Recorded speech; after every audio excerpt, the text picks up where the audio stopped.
Hebreus, capítulo 11, versos 5 e 6. Hebreus, capítulo 11, versos 5 e verso 6.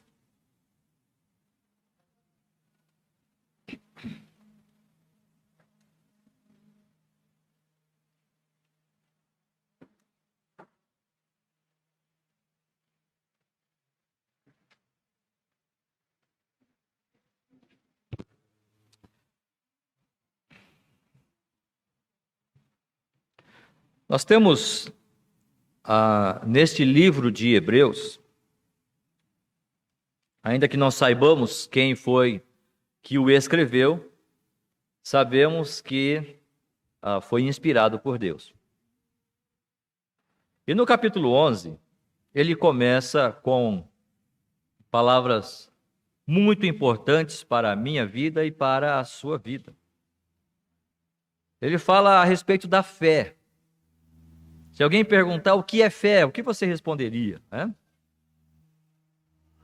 Você pode ir para capítulo 11 de Hebreus, no versículo 1, quando diz: ora, a fé é a certeza de coisas que se esperam e convicção de fatos que não se veem.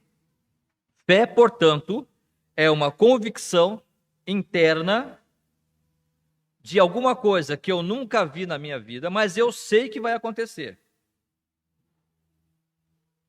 Eu não estou falando de pensamento positivo, eu não estou falando de força da mente, eu não estou falando de qualquer coisa que parta de nós mesmos.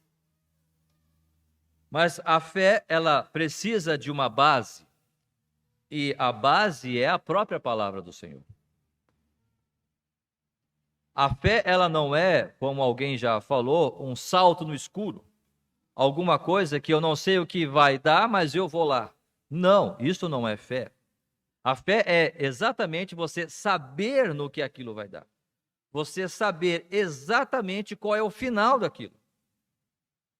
E quando você coloca a sua fé na palavra do Senhor, você está estabelecendo a sua vida dentro de coisas que o Senhor mesmo já escreveu e Ele mesmo já disse que haveriam de acontecer, mesmo você nunca tendo visto aquilo.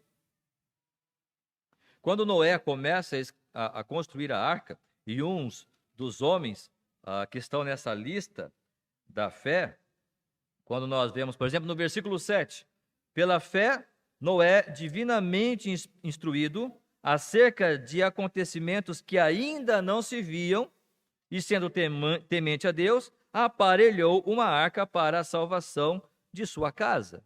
Ou seja, Noé começou uma arca do nada, ele teve um sonho, ele imaginou, vou fazer um negócio aqui e vai dar certo. Não. Noé, pela inspiração divina, Noé divinamente inspirado ou orientado, construiu uma arca. Percebe que a fé de Noé não partiu dele. Hoje vivemos num mundo em que tudo tem que partir de você, ser humano. Você é importante, quando na verdade a palavra do Senhor está dizendo: todas as coisas subsistem em Deus. É dele, por ele e por meio dele, para ele. Todas as coisas estão baseadas nele. E se eu não viver dentro desta realidade, se eu não viver dentro dessa certeza, a única coisa que eu vou esperar são coisas relacionadas a esta vida. Eu vou precisar que coisas boas estejam acontecendo aqui agora. Eu vou precisar que a minha saúde esteja muito bem. Eu vou precisar que a minha conta bancária esteja ali sobrando dinheiro. Eu vou precisar que os meus parentes, os meus entes queridos, meus pais, meus filhos estejam esbanjando saúde. Eu vou precisar que os meus amigos estejam curtindo as minhas postagens nas mídias sociais, porque se isso não estiver acontecendo, eu não vou ser feliz. Porque o meu objetivo de vida está baseado tão somente nas coisas que acontecem aqui.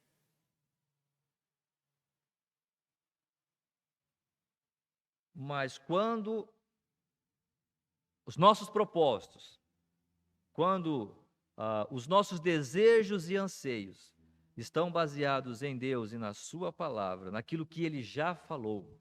Percebam que, como nós falamos, Noé, divinamente instruído, ele construiu uma arca. Como é que Deus pode te instruir hoje? Como é que Deus pode orientar a sua vida, dirigir a sua vida no dia de hoje? Se não, através da sua própria palavra, que é a que nós temos aqui agora. A que você pode abrir agora, nesse momento, e ouvir a voz do Senhor falando consigo. Dizendo: Senhor, o que tu queres para a minha vida? Está aqui. Senhor, o que tu queres para a minha família? Está aqui. O Senhor, o que tu queres para a tua igreja? Está tudo aqui. Podemos divergir em ideias, pensamentos, alguma coisa tal, mas a base das nossas ações deve ser a palavra do Senhor. Mas para você crer nisso aqui, é necessário você manifestar fé. Se não houver fé, você não vai conseguir viver isso. Porque você está olhando simplesmente para o que os homens estão falando. Se Noé fosse olhar para o que os homens da sua época, os seus vizinhos, estavam falando, ele pararia a arca na hora. Ele pararia de construir a arca na hora. Irmãos, por que vocês acham que nós estamos aqui hoje reunidos? Porque há uma fé. Se nós fôssemos olhar a maioria dos nossos parentes, a maioria dos nossos amigos, qual deles nos aconselhariam a hoje, 10 horas da manhã, estarmos aqui, assentados aqui? Não, eu preciso deitar, preciso dormir, preciso descansar. A minha semana vai ser puxada e eu preciso descansar. Não, nós temos mais coisas do que fazer, além do que ficar ali na igreja nesse tempo. Por que estamos aqui? Pela fé. Talvez você não perceba, talvez eu não perceba o tamanho, a profundidade disso. Mas se nós estamos aqui é porque Deus um dia colocou em nossos corações esta fé, este sentimento, esta coragem para dizer não às coisas que outros fazem neste momento, para agora estarmos aqui louvando e glorificando ao Senhor e meditando na sua palavra. Mas é claro que eu não quero falar de Noé. É apenas uma breve introdução para pensarmos sobre o fato de que Deus quer usar homens e mulheres também. Mas como hoje estamos fazendo um almoço em alusão ao Dia dos Pais, e podem perceber que as mesas estão, a disposição aqui está diferente, o layout mudou aqui, exatamente porque domingo que vem será Dia dos Pais. Mas como pai, nós somos também homens. E como homens que somos, mas esse tempo e essa palavra não serve apenas para os homens, mas serve para você também, irmã. Pode transportar aí, a ideia para o feminino também. Mas percebam que sem fé é impossível agradar a Deus. Qualquer um de nós que estivermos aqui, nós não podemos sair desta manhã sem a certeza de que você teve um desafio nessa manhã hoje. Baseado numa pergunta: você tem realmente fé em Deus? E o quanto esta fé te leva a transformar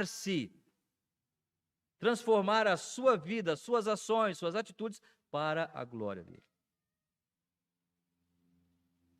E eu quero falar um pouco sobre Enoque. Versículos 5 e 6 do capítulo 11 de Hebreus, que diz: pela fé, Enoque foi trasladado. Pronto, aqui já começa o problema. Enoque foi trasladado? Como é que é esse negócio? O senhor já viu alguém ser trasladado, pastor? Não, nunca vi. Você sabe o que é trasladado, né? Ou seja, estava vivendo aqui, é como se eu estivesse aqui agora falando com você e de repente simplesmente sumi, desapareci. Deus me tomou e me levou para uma outra realidade, uma outra dimensão, para os céus, como queira chamar. Você já viu isso? Alguém aqui já viu isso, além dos filmes de viagem no tempo, não é? Então, pastor, como é que o senhor está crendo no negócio desse aqui? Pela fé. Naturalmente falando, racionalmente falando, acreditar que alguém foi trasladado, não dá para acreditar nisso. Mas a palavra do Senhor nos diz.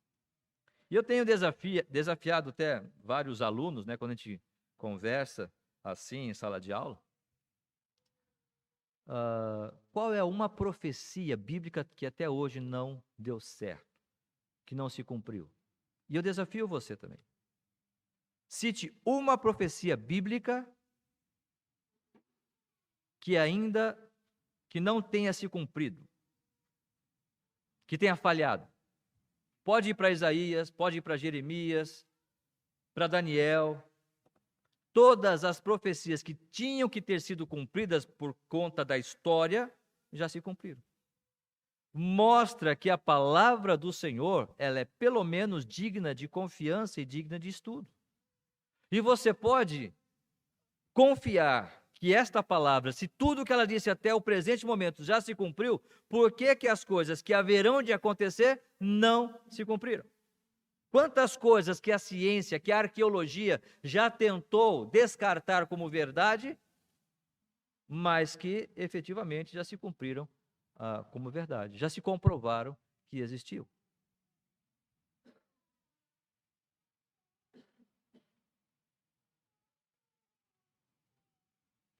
Portanto, se nós quisermos ser homens que agradam ao Senhor, nós precisamos manifestar esta fé. Versículo 6 vai dizer: de fato, sem fé é impossível agradar a Deus. E a palavra do Senhor aqui vai tomar Enoque como um exemplo. Vamos ler de novo? Hebreus capítulo 11, verso 5. Pela fé, Enoque foi trasladado para não ver a morte.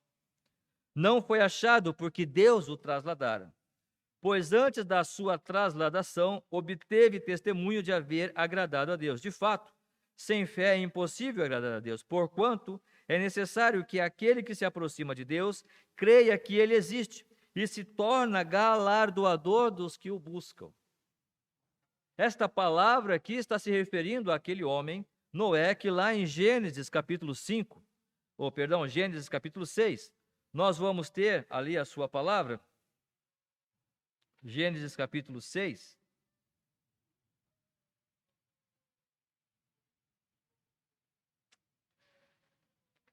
É capítulo 5. 6 fala de Noé, né? Capítulo 5. Vamos ler a partir do versículo 18 para saber um pouco da história de Enoque, este mesmo que é citado lá em Hebreus. Jared viveu 162 anos e gerou Enoque, ok? Então, já descobrimos o pai de Enoque, que foi Jared. Depois que gerou Enoque, viveu Jared 800 anos e teve filhos e filhas.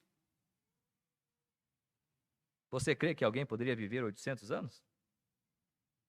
Há contestações com relação a isso, mas pela fé eu creio, porque a palavra de Deus assim nos diz.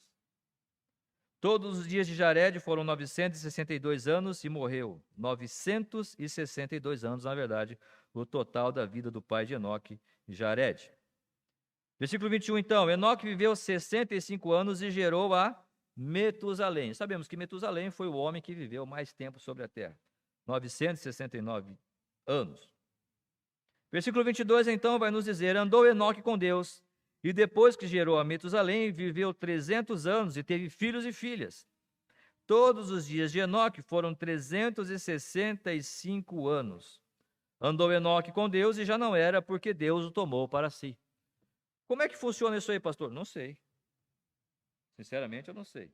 O que aconteceu realmente, com todas as suas implicações, como é que foi essa trasladação, o que Enoque estava fazendo, aonde ele estava, Deus o tomou somente o seu espírito e alma, o seu corpo ficou ali, ou ele tomou com tudo, com o corpo, eu não sei. Eu não sei. O fato é que Deus o trasladou, e a ideia é que realmente ele foi transportado para os céus, como queira entender, para outra dimensão, seja lá como for, Mas o fato é que Enoque foi trasladado. E este homem, versículo 6, vai dizer, versículo 5 vai dizer que ele obteve testemunho de haver agradado a Deus. Enoque foi trasladado, foi arrebatado, foi tirado da terra, por quê? Porque ele agradou a Deus. E por que ele agradou a Deus? Qual foi o fator que levou Enoque, ou que levou Deus a se agradar de Enoque? A sua fé. Crer em Deus, mesmo sabendo ou nunca tendo visto Deus. Ora, a fé é a certeza de coisas que se esperam e convicção de fatos que não se veem. Você já viu Deus? Alguém aqui já viu Deus face a face? Mas você crê em Deus? Como é que você crê em algo que você nunca viu? Não é? Isto é fé. Isto é fé.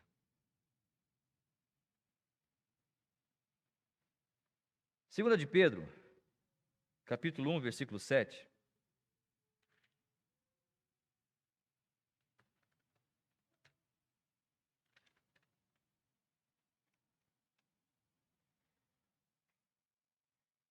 Segunda de Pedro, capítulo 1, versículo 7.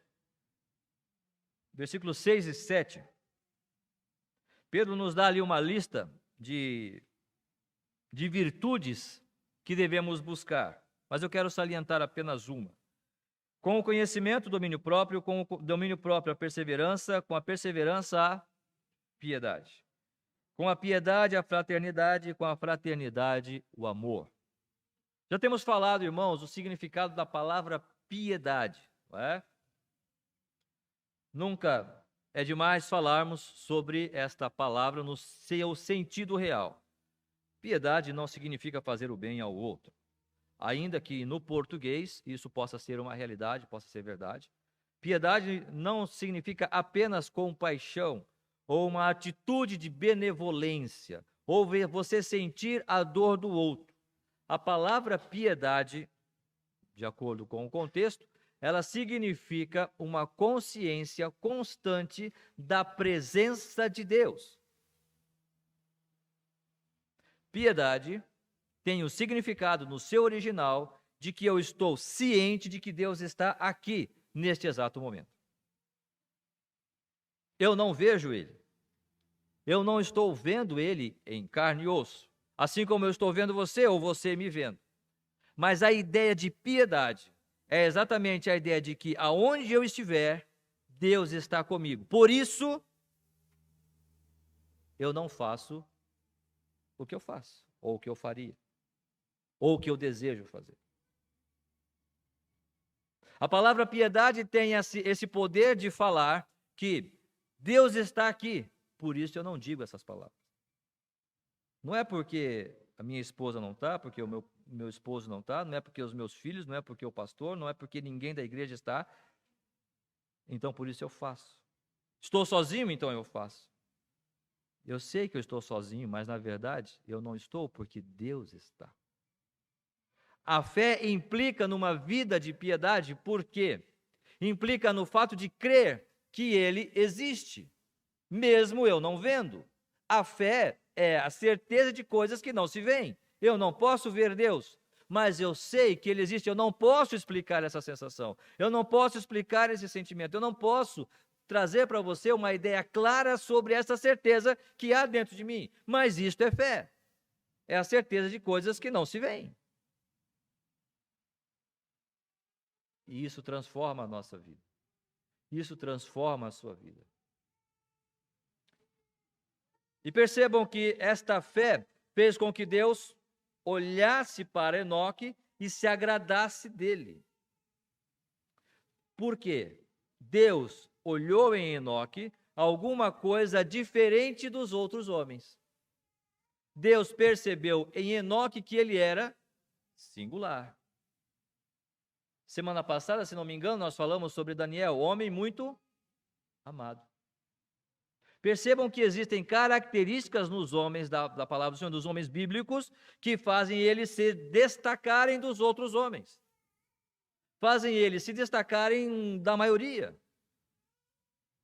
Eu tenho um livro, ou eu tinha um livro, que se chama Uma Vida Acima da Mediocridade, ou Vivendo Além da Mediocridade. O que é mediocridade? É você viver na média de todos. E ele dá um exemplo muito claro, que imagino que você já conheça. O que você quer ser, né? Galinha que vive ciscando, dá voos de 3 metros no máximo ali. Mas eu estou sempre em bando, como galinha que sou, né? Sempre junto, né? Fazendo o que todos fazem. Ou você deseja ser uma águia? Ela está sempre só, mas ela dá voos altaneiros. Seus voos são maravilhosos. O seu porte, a sua estrutura não se compara com uma galinha, porque é um ser completamente diferente no sentido dos seus propósitos, seu olhar, sua visão, completamente diferente. Quando Deus olha para mim, quando Deus olha para nós, principalmente nós como homens, está nos vendo Ele como homens realmente de fé, que creem nele, e que Ele nos vê realmente como homens que manifestam essa fé no seu dia a dia, na sua postura, na sua firmeza, na sua posição com relação ao próprio Deus. E sabe por que eu estou falando isso? Porque além de agradar a Deus, se é que eu posso dizer alguma coisa além do que isso, alguma coisa mais importante do que isso, mas sabe quem mais vai notar a nossa fé?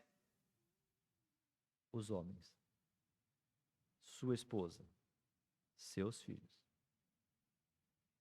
Eles vão notar que você é um homem de fé. Não porque você diz que tem fé,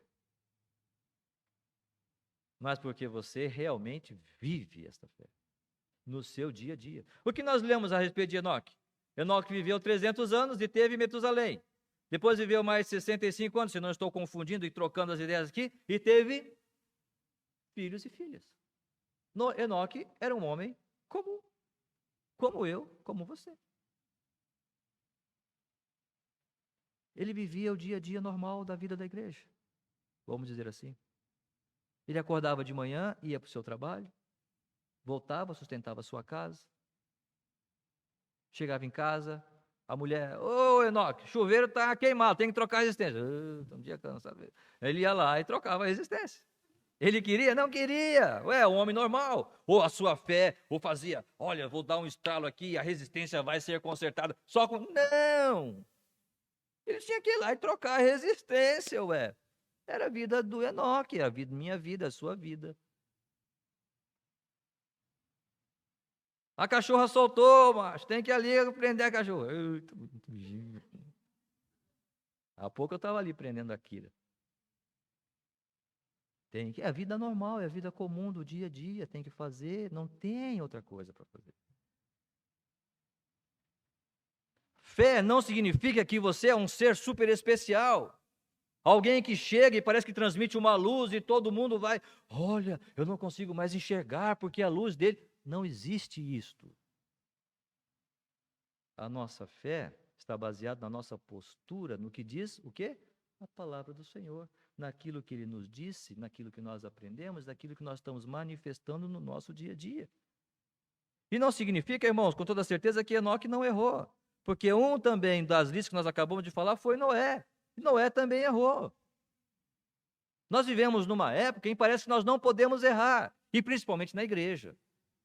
Eu não posso errar. E se eu errar, eu tenho que justificar o meu erro.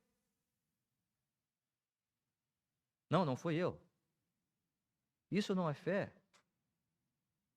Mas parece que nós temos que fazer isso para poder comprovar o quão fiéis nós somos, o quanto que nós manifestamos essa fé, quando na verdade não é nada disso.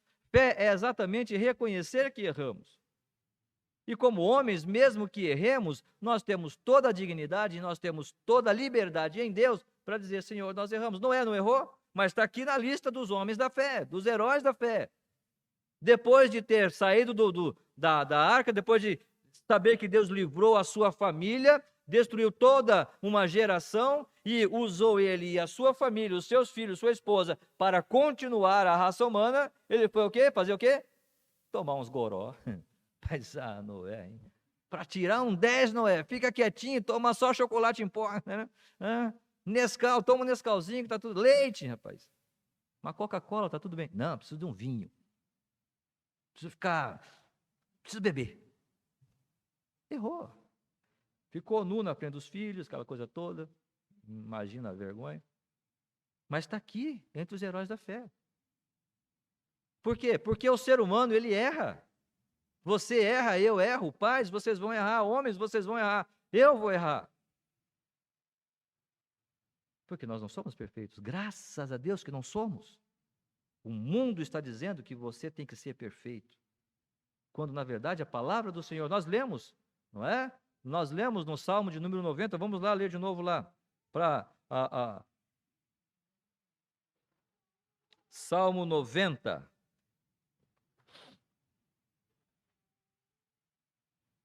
Esta é a realidade do ser humano. Só que quando nós não compreendemos isso, nós criamos para nós uma realidade completamente diferente daquilo que a palavra do Senhor tem nos dito.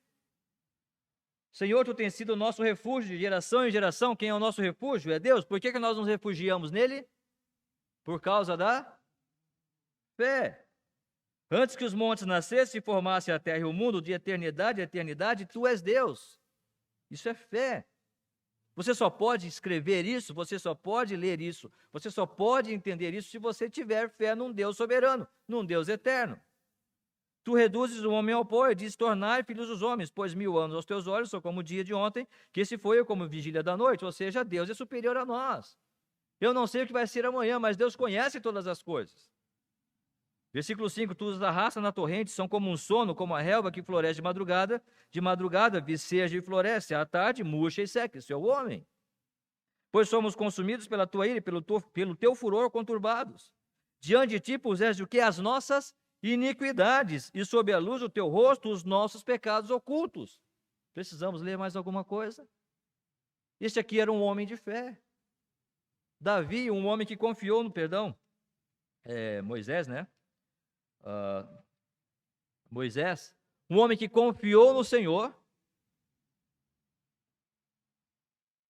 para conduzir o povo de Israel durante o deserto, durante a sua peregrinação. Para que mais do que um homem desse para falar sobre fé?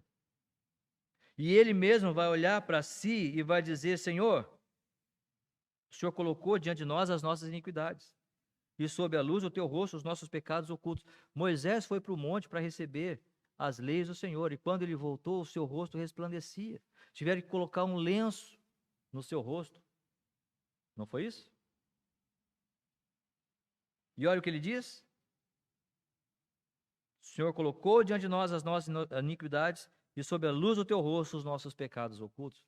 Porque Moisés sabia o quão pecador ele era. Moisés não era perfeito. A fé, irmãos, fala do fato de que nós somos seres humanos normais, mas que há um Deus. E este Deus, na sua graça e na sua soberania, na sua misericórdia, resolveu olhar para o ser humano e entregar a este ser humano, pecador que está indo, caminhando para o inferno, o seu próprio filho, para que pela fé nós possamos olhar para ele e dizer, Senhor, eu sou pecador, mas pela fé eu quero olhar para ti, eu quero olhar para a tua cruz, eu quero olhar para a redenção que há em teu filho Jesus, para pela fé estar lá naquele tempo, naquele dia, onde estaremos juntos glorificando o Senhor na eternidade. Isto é fé. Mas somos seres humanos normais, comuns, como qualquer outro. Vamos ter que acordar, como já falei, amanhã de manhã, como qualquer outra pessoa. Não nos torna nada melhores o fato de crermos em Deus. No sentido do dia a dia comum, normal, temos que continuar vivendo, trabalhando e estudando. Mas a nossa postura de crer no Senhor, isso vai sim nos destacar diante dos homens. vai fazer com que os homens olhem para nós, que os nossos filhos olhem para nós, que as nossas esposas olhem para nós e digam: eu posso confiar nele. Alguém postou esses dias, não me recordo bem, uma postagem sobre que muitos pregam, vivem o que não pregam, pregam o que não vivem, coisa do tipo. E talvez falando mais dos pastores. Mas quantas vezes nós podemos fazer isso? Na igreja nós temos um determinado procedimento, mas em casa o procedimento é outro. E as nossas esposas sabem disso, nossos filhos sabem disso. A fé em Deus, esta piedade que vem com esta fé, vai fazer-nos entender e compreender que a minha vida na igreja é a mesma vida lá em casa, e lá em casa a mesma vida aqui na igreja, ou em qualquer outro lugar. Não como um camaleão que pode se transformar de acordo com o ambiente, mas a piedade faz-me entender que Deus está comigo na minha casa, junto da minha esposa, dos meus filhos, mas faz-me entender que também está comigo no meu trabalho. Está comigo também no meu jogo de bola, de futebol. Está comigo também quando eu vou ao clube. Está comigo quando eu estou no centro. Está comigo em qualquer outro lugar. Isto é piedade, isto é fé. É a certeza de que Deus vive, Ele está do meu lado. Irmão, se me falta isso, irmão, se te falta isso, irmão, se para esta igreja falta isso, precisamos orar para isso, para que isso aconteça, para que Deus trabalhe em nossos corações essa certeza viva de que Deus realmente é real. Versículo 6, de fato, sem fé é impossível agradar a Deus, porquanto é necessário que aquele que se aproxima de Deus creia que Ele existe. Se com a tua boca confessares a Jesus como Senhor, em teu coração creres que Deus o ressuscitou dos mortos, será salvo. A fé de que o Senhor Jesus Cristo é real. Ele morreu, mas Ele está vivo à destra do Pai, porque Deus o ressuscitou. Você crê nisso? Amém. Como nós falamos há pouco.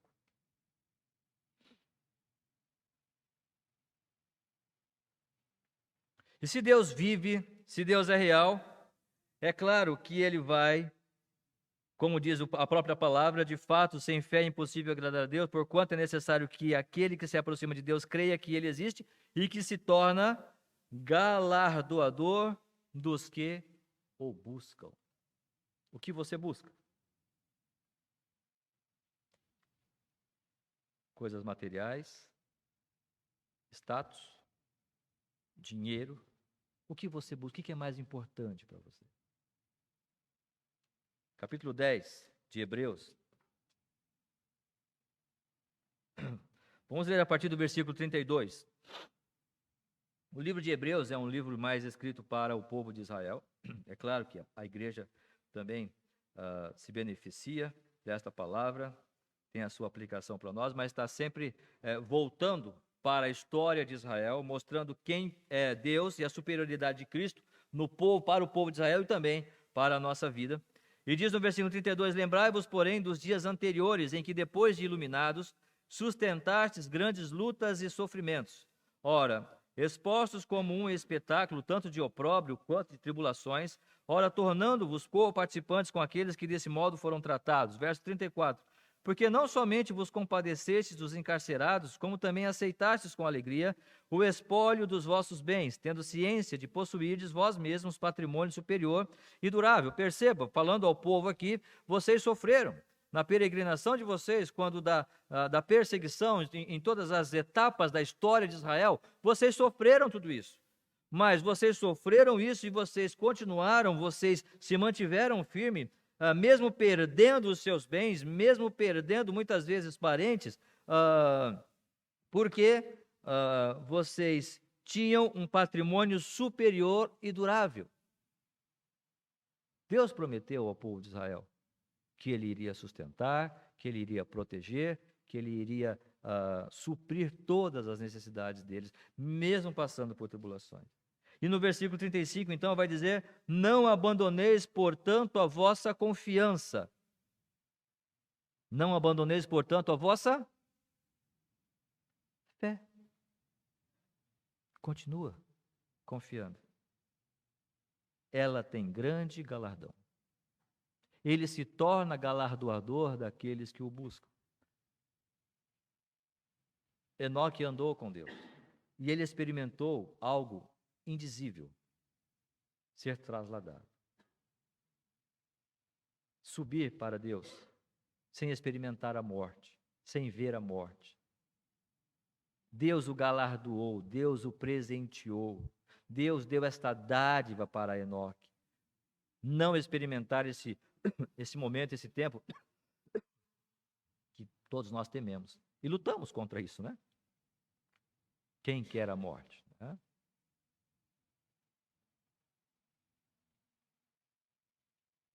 Se o Senhor prometeu, Ele vai cumprir. Se você o busca, buscai, pois, e vivei. Amós, capítulo 5, versículo 4, vai dizer: buscai, pois, ao Senhor e vivei. Como está a sua vida? O que você está buscando? Homens, o que estamos realmente buscando? Homens, pais, o que realmente temos colocado para os nossos filhos como tesouro maior? Eu já fiz essa pergunta e faço de novo. Quantos dos nossos jovens que aqui estão nesta manhã já foram desafiados pelos seus pais? Filho, você já pensou, por exemplo, em entregar a sua vida ao Senhor? Para o ministério? Quantos pais já chegaram para os seus filhos e disseram: filho, filha, você já pensou em consagrar a sua vida de forma integral para servir ao Senhor? Eu não estou aqui excluindo a ideia de fazer uma faculdade, de ter uma formação, de ter uma profissão. Não estou excluindo isso. Mas eu também não posso excluir da experiência, ou seja, da experiência da minha vida com os meus filhos, em dizer e desafiá-los: será que Deus não está chamando você? Isto é coisa sobremodo excelente. Servir ao Senhor dentro daquele plano que Ele colocou para você. Jovem, moço, moça, é algo sem comparação, porque é o próprio plano de Deus. E se este for o plano de Deus para você, Ele mesmo se tornará galardoador. Ele vai dar todas as coisas que você precisa. Mas percebam que muitas vezes, talvez isso nem é cogitado. Me perdoem se a minha leitura está errada. Talvez isso nem às vezes é colocado como uma opção. Olha, pelo menos ore por isso então.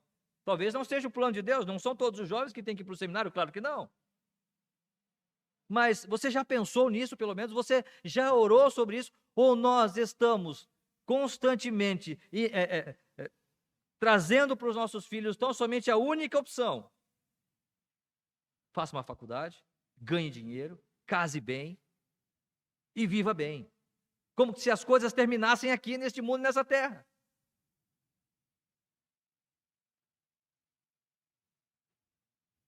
Já falamos, é bom fazer uma faculdade? Claro que é. Mas você já pensou sobre isso? E agora me dirijo a você, jovem, moço e moça. Você já pensou sobre isso? Em entregar a sua vida ao Senhor? De dizer: Senhor, pela fé, eu quero confiar em Ti. Nosso tempo se vai. Já falei isso, eu acho, né? Eu acho que já, com certeza. Quando fui para o seminário, eu não tinha dinheiro. Minha igreja não tinha condições de me sustentar.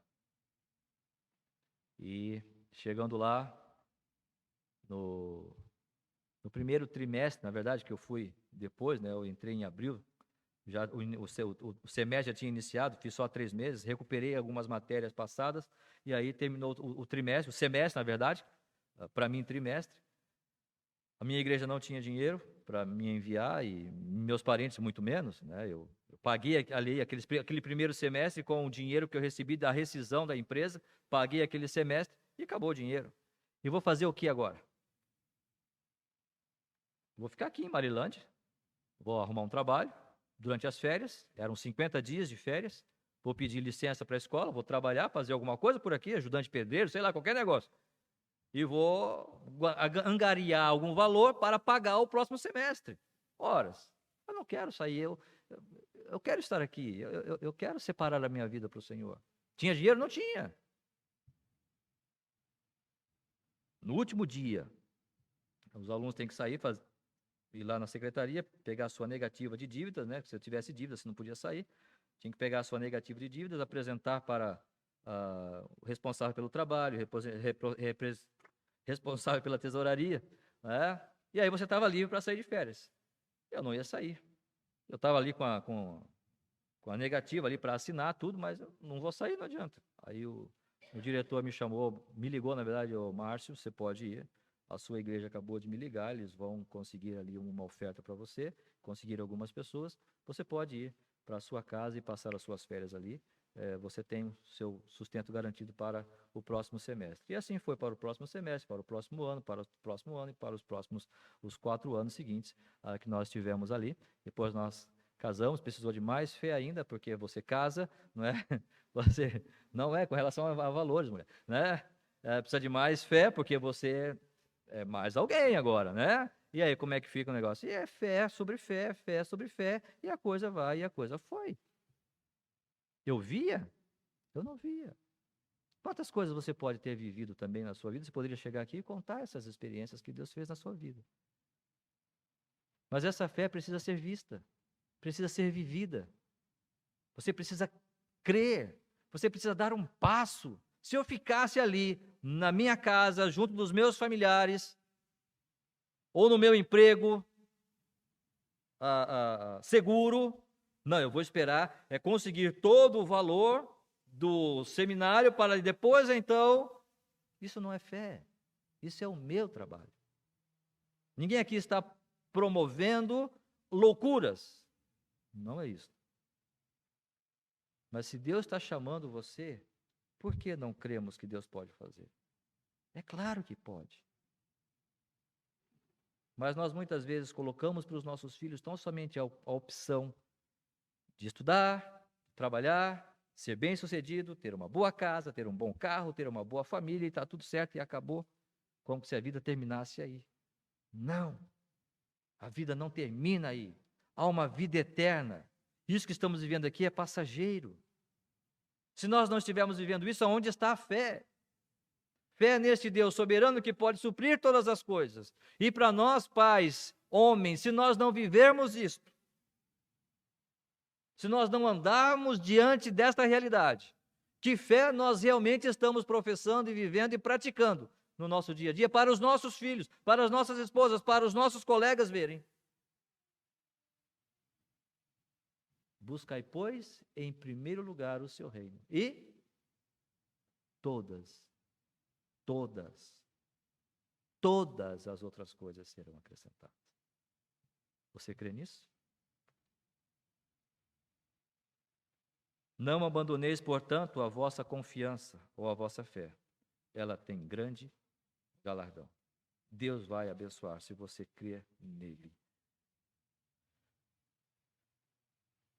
E quando nós andamos pela fé, nós demonstramos o poder dela, sabendo que Deus existe, que Deus está conosco, e Ele nos galardoa, Ele nos presenteia com bênçãos que nós não podemos explicar.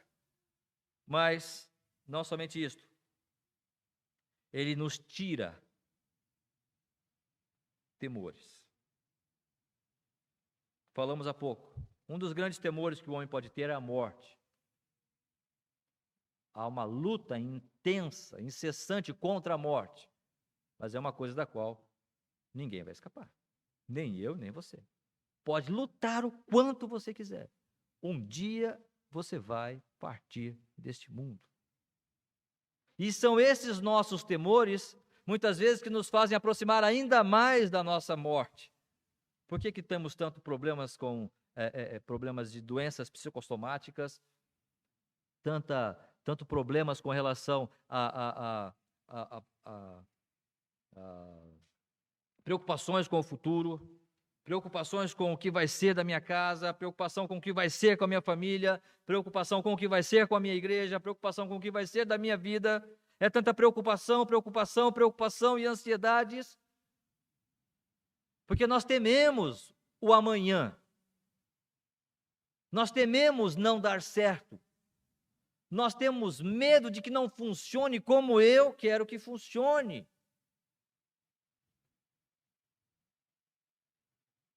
E esses medos, esses temores, vão me trazendo a peso para a minha vida.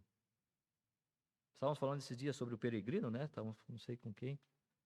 Aquele fardo que ele carregava, aquele saco pesado que ele carregava nas costas. Mas quando ele viu a cruz, todo aquele fardo se foi. E se tornou mais leve a sua caminhada. Teve problemas na sua caminhada? Claro que teve. Mas a sua caminhada se tornou mais leve por conta daquele peso do pecado que pesava sobre ele. É isso que o pecado faz. Ele joga para cima de nós um peso, um fardo terrível. Você não pode, você é culpado. É claro que eu sou culpado, mas Cristo já venceu na cruz. Eu errei sim, mas Cristo já venceu na cruz o meu pecado. Essa é a liberdade do cristão. A liberdade do cristão não é saber que ele não errou. É claro que vamos. Mas Cristo já venceu na cruz pelo meu pecado. Isto é fé. Isto agrada a Deus.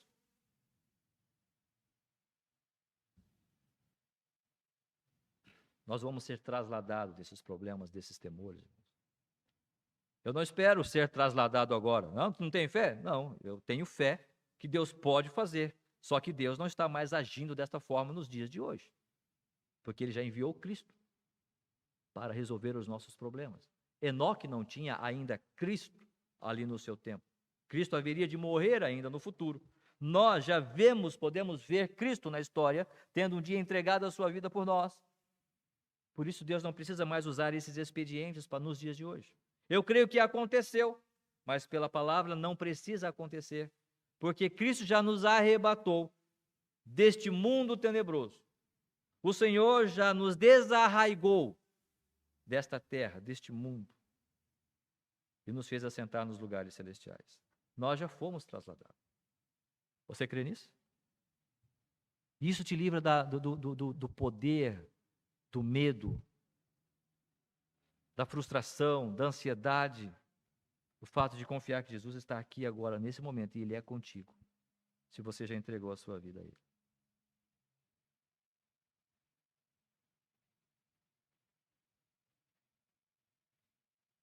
E sabemos para onde vamos. O homem que manifesta fé, ele sabe para onde vem, para onde vai. Filipenses 3:14, para nós terminarmos aqui. Filipenses capítulo 3, versículo 14. Vamos ler a partir do versículo 12 para entender ali o contexto. Paulo vai dizer aos Filipenses 3, verso 12: não que eu tenha recebido ou tenha já obtido a perfeição, mas prossigo para conquistar aquilo para o que também fui conquistado por Cristo Jesus. Verso 13: irmãos, quanto a mim não julgo havê-lo alcançado, mas uma coisa faço, esquecendo-me das coisas que para trás ficam, e avançando para as que diante de mim estão, prossigo para o alvo, para o prêmio da soberana vocação de Deus em Cristo Jesus. A minha vida, ela tem uma visão só. Pela fé, eu prossigo para o alvo. Tem problemas na semana? Claro que tem. Amanhã você vai chegar, o seu patrão chato vai te pedir uma coisa que é difícil fazer, mas você vai ter que fazer. Produção você vai ter que dar, vai ter que pagar os seus clientes. Você vai ter que resolver aquela situação em casa, correr atrás de questões com relação aos filhos, questões de saúde. Tudo isso é real e não vai passar. Não adianta, não vai passar. O problema não são as coisas que nós vamos viver e experimentar. O problema são como nós encaramos estas questões. Você encara ainda com aquele saco nas costas do peregrino? Com o medo, com o temor?